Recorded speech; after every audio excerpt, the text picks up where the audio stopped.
My name is Allison Marshall, Alice for short, and I'm not afraid of the dark. I was around 11 to 12 when I found the old teddy bear under my bed. I was drawing and dropped my crayon between the gaps. I got out of bed and grabbed my flashlight, bringing myself down to the ground. I shone the light underneath to find a teddy bear lying next to my crayon.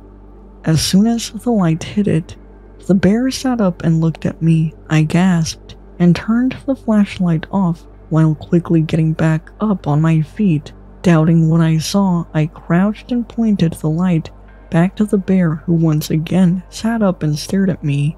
Being a curious child, I experimented with the bear, who would only move in the light, didn't move at all when in the dark.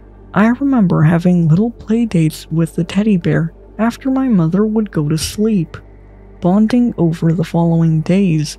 Eventually, I adopted my newfound friend as Barry the Bear. There was a particular game Barry liked to play, hide and seek, but instead of hiding to have me find him, Barry would collect certain objects like a doll, a jack-in-the-box, and a symbol monkey.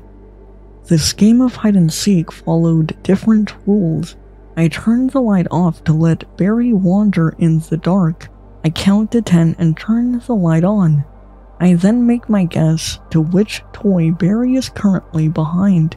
I pointed at the symbol monkey, to which the jack-in-the-box popped out on its own. Light off then on. I pointed at the doll, to which the monkey started jumping. Light off and on. I pointed at the jack-in-the-box, it popped out, and I cheered victoriously. One night, I was too tired to play, so I went straight to sleep.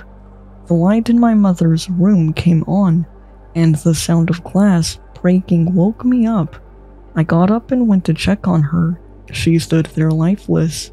I poked her arm to see if she was okay. She turned her head, revealing a wide, uncanny smile on her face, her eyes completely black. I stepped away and asked if she was alright. She pushed me into the hall and walked over to the drawers. I ran to my room and locked the door. I then sat in the darkest corner of my room and waited. Some time passed and the house was completely silent. I quietly walked towards the door and peeked under it. A kitchen knife came swinging through the gap, sinking directly into my right eye. I screamed in horror and pulled away, my hand on my injured eye as blood rushed out. I used my free hand to open the window, then slid under my bed.